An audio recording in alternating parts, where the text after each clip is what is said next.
Hey, welcome to another episode of GeekOutdoors.com. So today I'm going to be doing a review of Bleach, the live action movie, and also give a quick channel update. Now, Bleach, the anime, I've definitely watched that anime. I've enjoyed many episodes, but I'll be honest with you, I'm not the biggest super fan, meaning that I don't know every nuance of the stories or characters. But in general, I understand who the characters are, the story, and so forth. And so whenever I realized that there was a live action version of Bleach, which I did not know of, I was just browsing through Netflix, I was like, wait, this is Bleach, the live action version? And so upon further research, I found out that this was released in Japan in July of 2018, and then it was released on Netflix in September of 2018. And so let me start off with the things I did enjoy about this live action. The first thing is that the characters and how closely the creators of the movie tried to stay to the anime. You know, all your main characters here. Ichigo's in here, Rukia, Ichigo's friends, Chad or Chado, Orihime, Uriya, the Quincy, and then also Ichigo's fathers, Ishin, and flashbacks to his mother, Masaki, his two little sisters, and then there's also Urahara, and then of course the other Soul Reapers, Bayukuya, I can never say his name correctly, and Renji, and of course we have the Hollows as well. And so these characters were, I think, very well represented in a live action form, and they even look like them as well. And so even if you didn't watch a lot of the anime and you didn't know there was a live action, if you watch live action, you would automatically realize who these characters are. Okay, so that's a good thing. And they also tried to keep a lot of the personalities of these characters from the anime, and before that from the manga as well. The other thing I did enjoy about it is that for the most part, I didn't get bored. Okay, with a lot of these anime to live action, most of them are bad. They're really cheesy, and a lot of times I just get bored watching them because they're pretty much the same thing over and over. There's battles, there's some exposition, and absolutely horrible acting, and some really cheesy special effects. That's normally what a live action anime is like. But in this case, I think they did the best that they could with the budget that they had, and also considering how large of a history Bleach is, there's only so much they could pack in here. Okay, so that's another aspect that I enjoyed.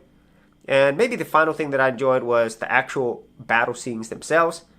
You know, most of the battles is going to be between, Ichigo, Rukia, and some of the other characters against the Hollows, specifically the Grand Fisher in the end, and also battles with the Soul Reapers, Bayuka and Renji.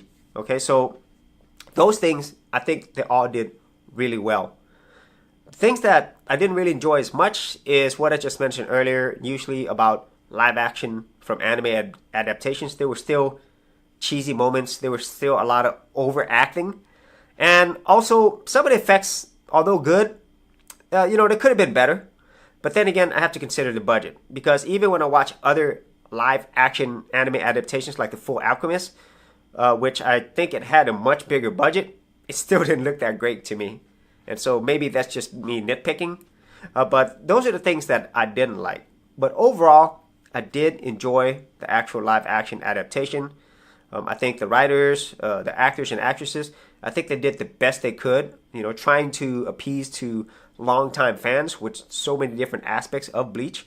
But at the same time, making it a fairly enjoyable movie for fans who are probably not familiar with the whole Bleach manga and especially the Bleach anime. And by the end of the entire live action movie, I kind of felt like I was watching one long series, So after the final battle, which was pretty good, I'd have to say, not only with the Grand Fisher, but as you see, with some other characters as well. It's pretty exciting. It was basically like watching a live action anime version, which is what it's supposed to be. So the action was pretty cool. And so those were all the things that I enjoyed. And if you haven't seen it, I do recommend that you watch it. I definitely do think it is worth a watch. And it's something that I think fans will also appreciate, at least for certain parts. Now, I did want to give a quick channel update. If you have been watching my channel, you've probably seen that I haven't been posting any videos for a while. And the main reason is because I primarily post on my main channel, which is Geek Outdoors. If you've never been to that channel, I will have a link in the description area. And I don't post as much here because of that. And so if you wanted to see more of my other content, you could go to Geek Outdoors. But all my movie stuff, 99%, it's still going to be here because I used to do movie reviews and game reviews on my main channel, Geek Outdoors. But I realized that those were probably not the best place for all of that in one particular channel. And so that is it for this particular episode. If you are a viewer of my channel, a subscriber, I do want to thank you. And just know that content is still coming. It's just that it's going to take a lot longer. Okay, so if you had any thoughts on Bleach, the movie, any other live action anime, or any other movies that interest you, be sure to leave it in the comments area below. And as always, if you did get value out of these videos, share, like, and subscribe. Thanks for checking out this episode. And as always, if you like these videos, be sure to click on the subscribe button. And for full written content, audio content, and additional geek stuff, head over to geekoutdoors.com. And I'll see you outdoors on the very next episode.